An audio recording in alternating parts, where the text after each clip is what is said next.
If there is one question that gets asked the most, is the question around overcoming the negative emotions and feelings that we all experience in our life. Nobody is immune to the challenges of life, and that's why we all get into stress, despair, distress, or depression. It is how the life is because life is complex. There are a series of ups and downs, and it becomes really important for us to understand the process of developing these emotions and feelings so that we can take charge of them, we can master our thought process, and build a life of happiness, joy, and success. In this video, I am going to share with you the reasons why at the very first place you develop these feelings and how you can overcome them.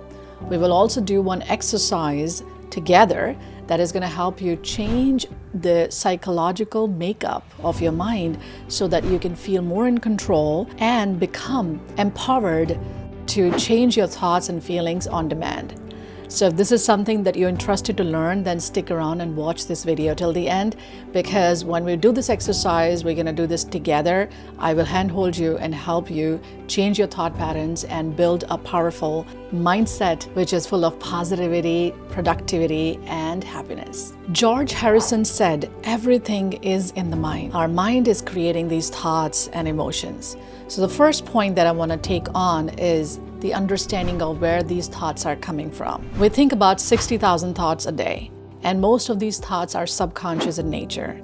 They're subconscious because we're not aware of every single thought, and they seem to be coming and going on autopilot. If most of these thoughts are negative, then they are shaping a psychological makeup of negativity, which means that then most of these emotions are negative in nature, which are limiting you, making you feel bad, making you feel not enough, and are causing some physical sensations in the body, leading you to some sort of illnesses. So emotions and thoughts are interlinked together. How you think is how you process the emotion, and that emotion causes a certain sensation or a feeling in the body. So understanding that thoughts are responsible for how you feel gives you the acknowledgement and understanding that you do have the choice over these thoughts.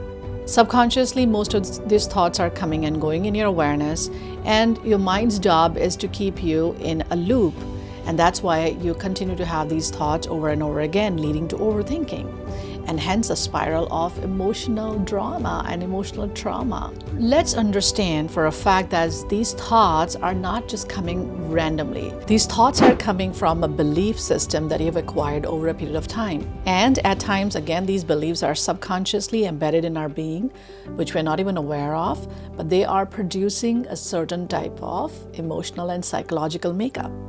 And these beliefs become the basis of your personality and your perception in the world. The perceptions such as this world is a cruel place, an unsafe place, or I'm not good enough, or others are luckier than me, or I'm never going to have the kind of success that others are having. These are all the thoughts that subconsciously we're thinking. They're coming from a certain belief that you have inculcated over a period of time. So understand that thoughts are just the byproducts of these beliefs, and the truth is that we do have a choice of thinking if we become conscious of it. So first, let's understand the reason. The reason is that the thoughts are coming from a belief. And the second reason of these beliefs being limited is related to your past experiences. Your past has determined a certain belief system. Most of us in our childhood have gone through some sort of struggles, maybe with our parents, with our environment, or some sort of mentally challenging situation that led us to believe that there is a limited abundance in this life, or there is not much of the love and care and generosity in this world. And all these beliefs that we have inculcated are coming from our past experience of dealing with people, dealing with our family members, or maybe going through some traumatic incidents in our life. Now, science is telling us that about at the age of 7, part of the brain already built the structure of your emotional makeup, which is why if there are some situations in your childhood that are creating a certain sense of insecurity or unsafety, you start to perceive the world as the same. Your relationship with people will reflect the similar beliefs, and that's why our present is definitely mirroring the past experiences that we've had. But that doesn't mean that we cannot change our future, because what we have in control is right now, this very moment, where you can change the way you perceive. And this is the exact exercise we're going to do today, where I'll take you on this journey of changing your belief system one by one, thereby changing thought patterns and emotional makeup. The third very important reason why you continue to struggle with negative thoughts and emotion is because you get identified with your beliefs. The identity that you have accumulated over years as a person who has a certain belief system is the fundamental reason of you experiencing an emotional turmoil and upheaval in your life. The identification is sort of an attachment with the idea of who am I, idea of how the world is, idea that problems are always giving me headaches and stress in my life, that challenges are always the barriers.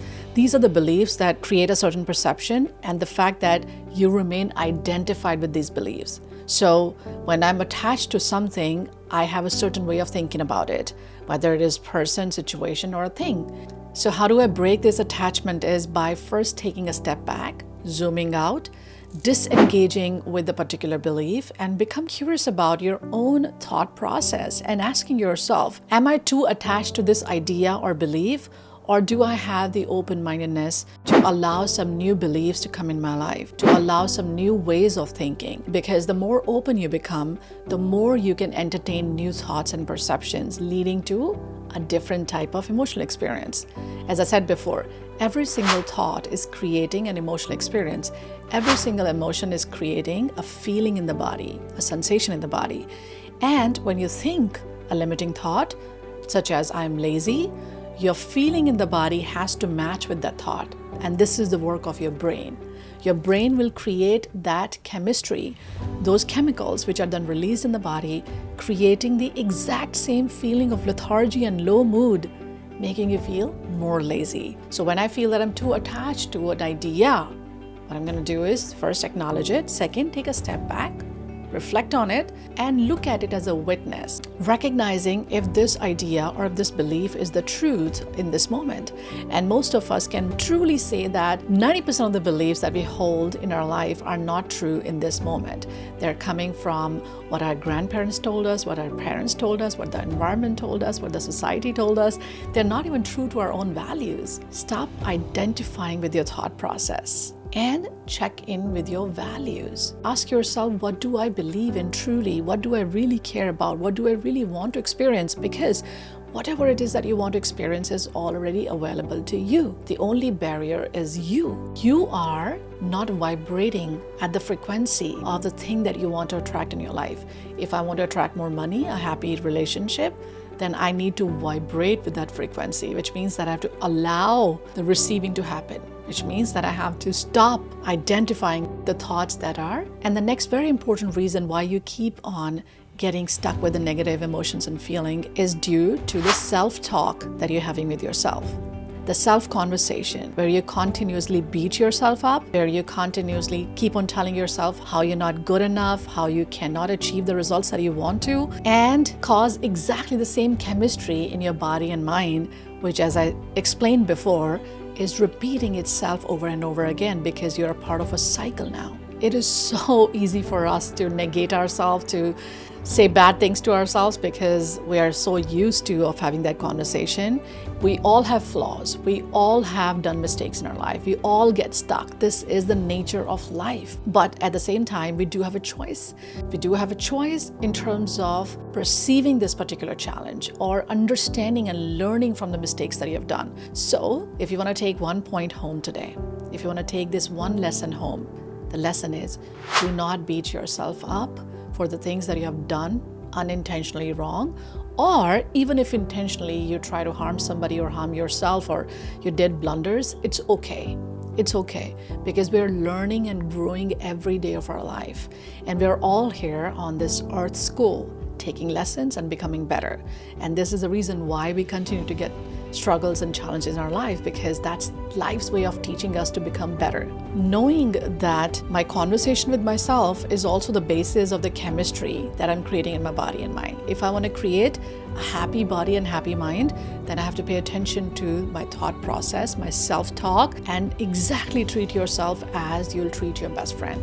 If your best friend has done some mistake, what will you tell him or her? You'll tell him that, I understand you did something which was not appropriate, but it's okay. You're going to get over it.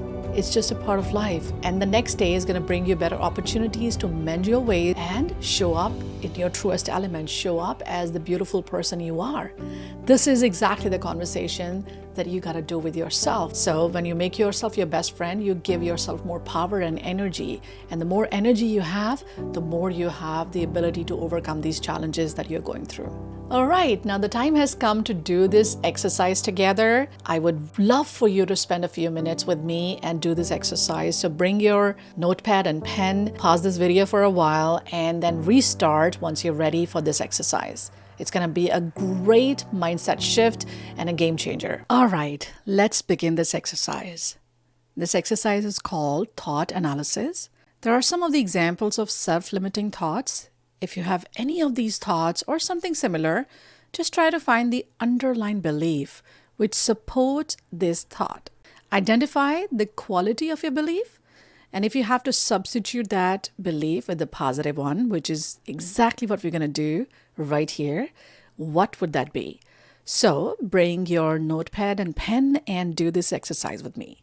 Now let's assume you have a limiting thought, I am not good enough.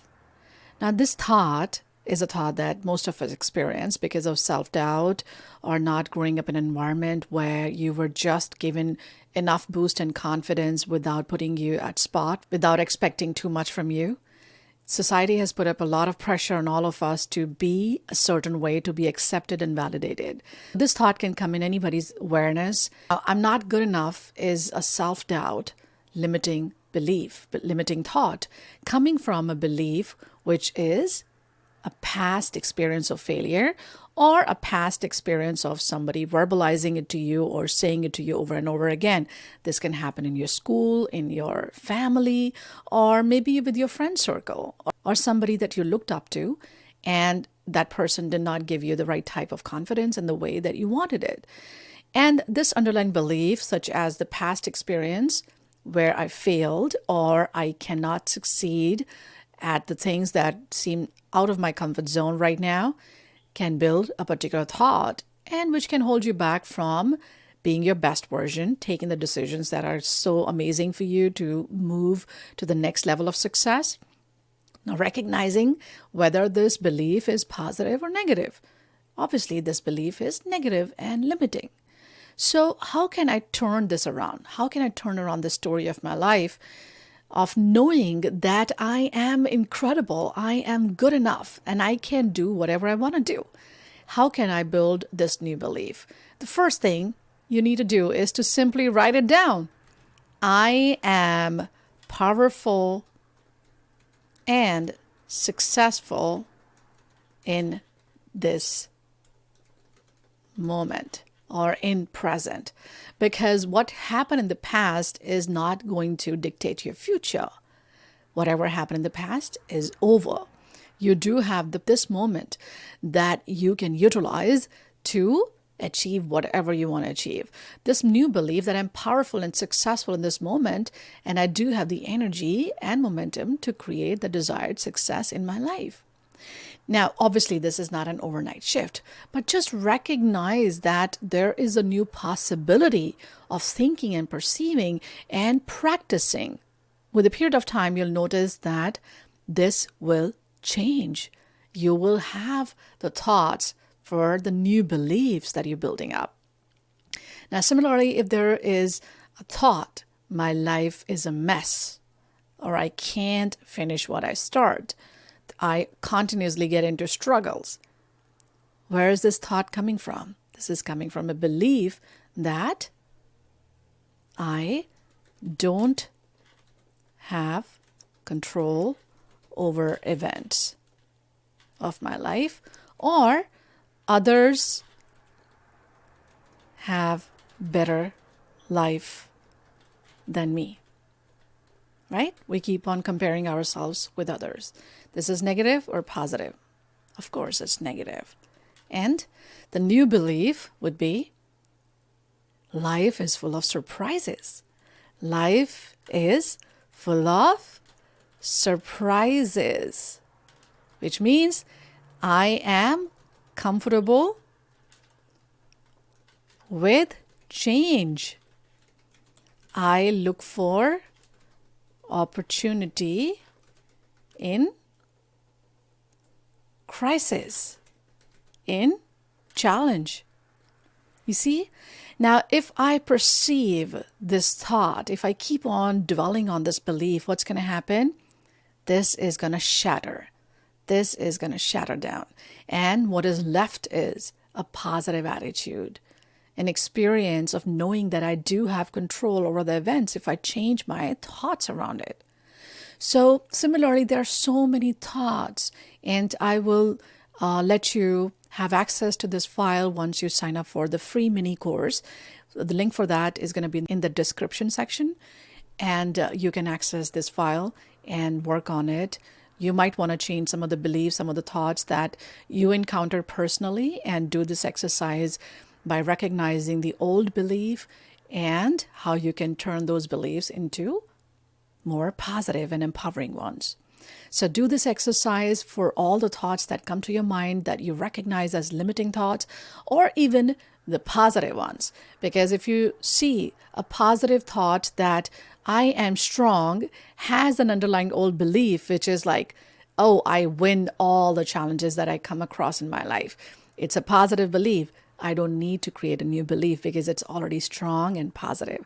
But for the rest of the negative thoughts, we're going to shift the belief. We're going to try to infuse more positivity and positive outlook for the thoughts that are limiting me right now. I hope you enjoyed this exercise and found it really useful. I know this has been so profound in shifting your mindset and reframing your thoughts by shifting the underlying belief, by letting go of the beliefs that are holding you back and creating new beliefs. Now, the truth is that it's not an overnight shift. It's not going to happen overnight.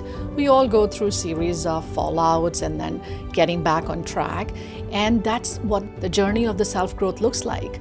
You keep on trying every day, and some days you are really at par with the decisions that you wanted to make for yourself, and some days you falter and you're not able to be as productive or as happy or as disciplined as you'd like to. And this is okay as well. So as gently and kindly you behave with yourself, and faster you're going to build momentum as you fall out. So this is a great lesson that I learned over a period of time, because I also had the habit of beating myself up. I am sure that you're going to stay on this journey of self-development, give yourself ample of time to practice these tools, and remain kind and gentle towards yourself. Now let me know in the comment section, what are your key takeaways from this video? I'm sure that you learned some great deal of practical insights to develop and implement in your life. Let me know what was the major breakthrough for you in this video. Please share this video with other people who can take the benefit of this learning and insights that you have had, and help them achieve their life goals and create more happiness in their life. Thank you so much for watching this video. I will see you in the next one.